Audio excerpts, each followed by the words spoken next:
So for this video, I wanted to really focus on the paper because the paper is a large portion of your grade, and it's something that's comprehensive. There's a lot that goes into it, so I wanted to make sure I really discuss it and each part that goes along with it.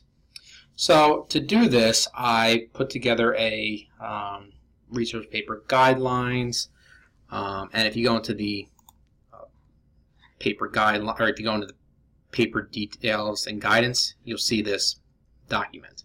Right. Now this video is also going to be there, but just to give you an idea. So here's the biggest thing. This is not a purely research paper. Right. The goal of this paper is not to get you to bring together the work done by others and basically summarize it. As you're writing this paper and as you're going through it, it's to be written as what's called a data-driven empirical paper. So the main conclusions aren't going to be what other people have done and said. It's going to be based on your own interpretation of data that you gather. So what's going to happen is that you're going to come up with some hypothesis, something to do with health economics. And with that, in a 10 to 15 page paper, you're going to use data to analyze, to interpret whatever hypothesis you're to test it using the data. All right. So now, again, I'm going to talk about data a lot, but as far as using data, you can use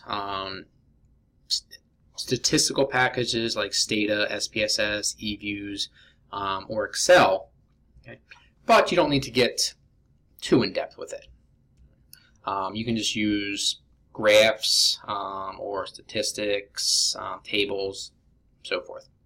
Now, the one thing I want to note is that it says it's to be 10 to 15 written pages. Okay? So you can't put graphs in 10 pages and then write another 5. The only thing that's going to, or what counts, is the actual writing. So, 12-point double space, just the basics. Now, as you are trying to figure out what to write your paper on, the first thing you want to ask is, what health economics issue will I be testing? So again, you're not just researching a subject. Right? You are to formulate some hypothesis, answer some question, and then use the data to answer it. So that's the first part. The second thing you have to do is figure out what data will you be using to test this issue. And again, data must be the main force behind your analysis. So early on, you want to make sure you find data available for you. The mistake most people make in this course is they will come up with the topic, do the other assignments, and at the end of the semester try to use the data and figure out there is none. So make sure you can find data for it early on in the process. Now the paper should have 3 main parts. The hypothesis about some of the health economics issue, background information on the topic, right, that's going to be the limitation where you discuss the work by others. And then the third part is it's some sort of data analysis where you pull together data, you look at data, and you say, this is what the data shows. That helps to form a conclusion about the hypothesis that you formed. This needs to be the main portion of your paper. The other 2 portions should be relatively minor. Right? Your analysis of the data and your description of it must be the driving force behind your paper. So as far as help, you get help from the Writing Center. There's some links there. The library as well is a good source. In addition, I have some useful links here. Now, this paper is to be written in APA format. Right. Most people use, I believe, MLA. APA is the appropriate one here. And Purdue has a great website where they discuss a lot of this, the things that we talk about in here, about how to do a lot of the tasks and how to cite and so forth. And so you're going to see a lot of links from the Purdue website. Some other areas that you can get some data, for example, the Social Science Data Library from Temple gives a lot of links and information. Census.gov is another example, and dataworldbank.org. That's another. That gives a lot of data by country over time. So if you're looking to do some comparisons by country, that's a great place to start. So throughout the semester, you're going to have different assignments that you need to complete. And they're going to be due at different points along the semester, during the semester. And what the goal is to build up to each one. Now, when it comes to the grading is going to be based on submission and following directions, not content. So, if you submit your paper hypothesis, do it correctly, do it on time, right? You're going to get credit for it. You get the full points. Same with the abstract, so forth. The way you lose points here is if you don't do it or you do it late. So for everything leading up to final draft, for every day that it's late, you lose 1 point. Right. The final draft, which is worth 80 out of a possible 100 points, all right, we have the date here. Every day it's late, you lose 10 percentage points. All right, so make sure you get all these done on time. So as we go through it, the first one we have is the paper hypothesis. So the hypothesis needs to be the starting point of your paper. It's what your paper needs to revolve around. Now, the biggest thing here, and the area where a lot of people get tripped up, is that it must be a health economics issue. If you want some examples of this, if you look on, you can get it through the library online. If you go to the Journal of Health Economics or Journal of Health Policy, if you just do research on different health journals and just see the titles and the topics, all right, that's a great place to see what is a health economics issue. Now, if you look at these papers, even though you may not understand the statistics behind them, the papers are also a great way to find data sources. So if almost all these papers have data associated with them, and so if you see what data is used in these papers, it can help you find data that you need. As far as the tips for writing a hypothesis, all right, I attached a link here. 2 suggestions when choosing your topics. 1, make it concise and not too broad. All right, you want to make it a narrow topic. You want to be focused. The last thing you want to do is pick a broad topic and be jumping all over the place. All right. Whatever topic you choose, you need to make sure you have the data to back up the points you wish to make. All right, so again, data is the key. You must be able to have the data. I have some example of some hypotheses from other semesters. Mandatory insurance coverage requirements lead to lower healthcare costs. Vaccination rates fall with income. Smoking bans cut down on health spending. Right. So you can notice here that these aren't questions. These are actual statements where you're saying this is what is. Now, this may or may not be the case, and you won't find that out until you use the data to look at it. But you can always change that. Right? So you make it as a statement. What you believe is going to be the case. So that's your hypothesis. Now, with all these assignments, all you do is in a Word document, Microsoft Word or some alternative, you write it, you make sure your name's on it, and then you submit it in Blackboard. So let me show you how to do that. If we go into week 1, for example, where you have your hypothesis, on a document you'll put your name, the oops, sorry, it's week 2 actually. You put your name, you'll put the what your hypothesis is, and that's it for the first one. Then you submit it. To submit it, you go to the assignment, you click on it. Okay, that's the due date here. All right, now here's the thing. Don't write this, don't do a written submission. You must attach it. So you'll browse, and then you will put in, attach the file. And then when you're done with that, submit it. Right. So again, do not do the text submission. You must attach a document. All right. So if we go back here, assignment 2 is an abstract. There's a link there that gives you examples, gives you some advice on how to do it. Now with this, if you're not sure about an abstract, look at just some academic papers and some of the journals and just see. It's basically a one-paragraph summary of everything in the paper. All right. If you had to sum up your paper in one paragraph, that's what an abstract is. Now, the abstract says the research goal, what you're looking at, what data you're using, your methods, and what the results are. Now, granted, at this point, I don't expect you to have your results done, but you can still say what you think the results will show. The goal here is just for me to get an idea of where your paper is, where it's going, if it's appropriate, so forth.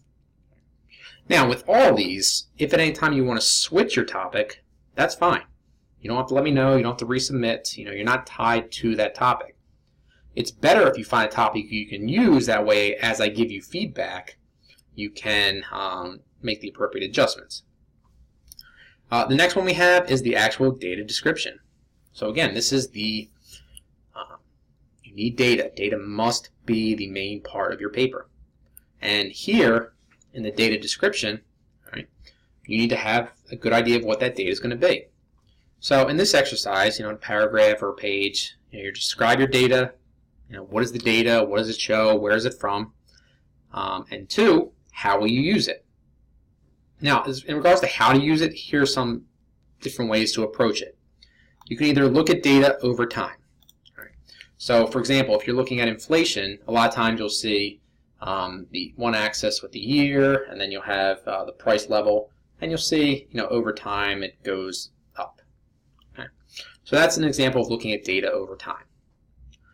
The other thing you can do is look at data across different data sets.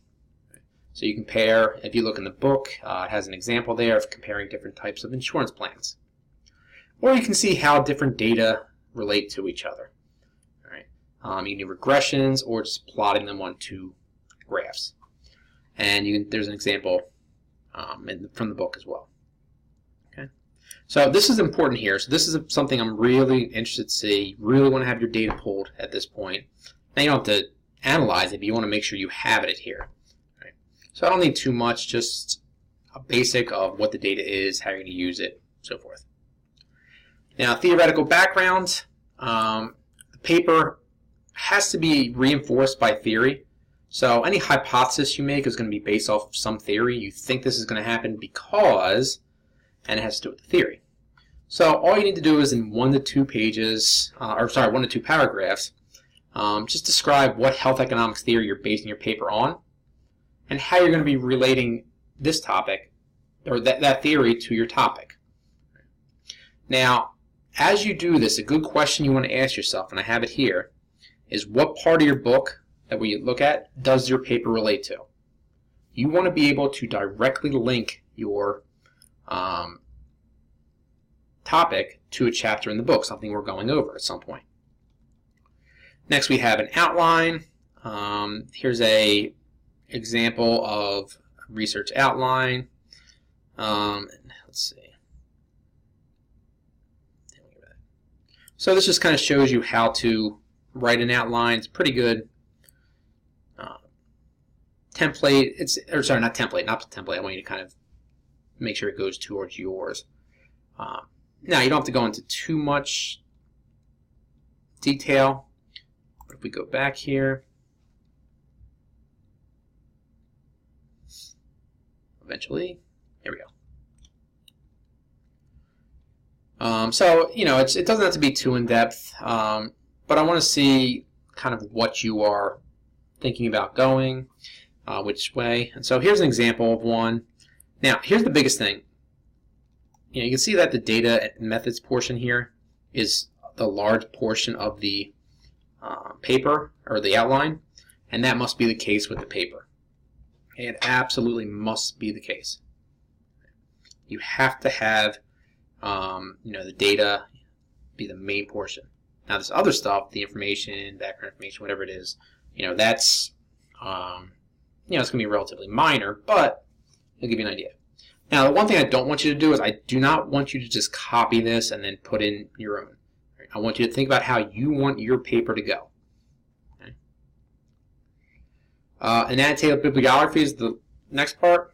So an annotated bibliography is like a normal bibliography where you just have your source and where you got it from. But this just kind of gives a brief overview of what it is. All right, so what is in there.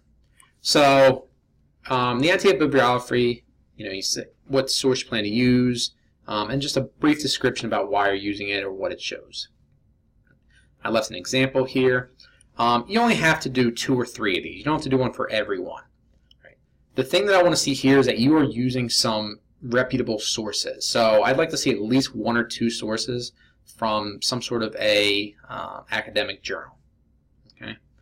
And so again, if you go to the library online, you'll find a lot of these journals. On, then we have our 2 drafts. We have the first draft, which is due Sunday the 25th. Right. Now it's up to you how much of this you want to do. If you want to submit 2 sentences, fine, you get the credit for it. However, it's to your benefit that you submit more, because the more you submit, the more I can comment on. Now my standards for this paper are very, very high. I expect these papers to be very well written and to perfectly conform with the guidance that I set out.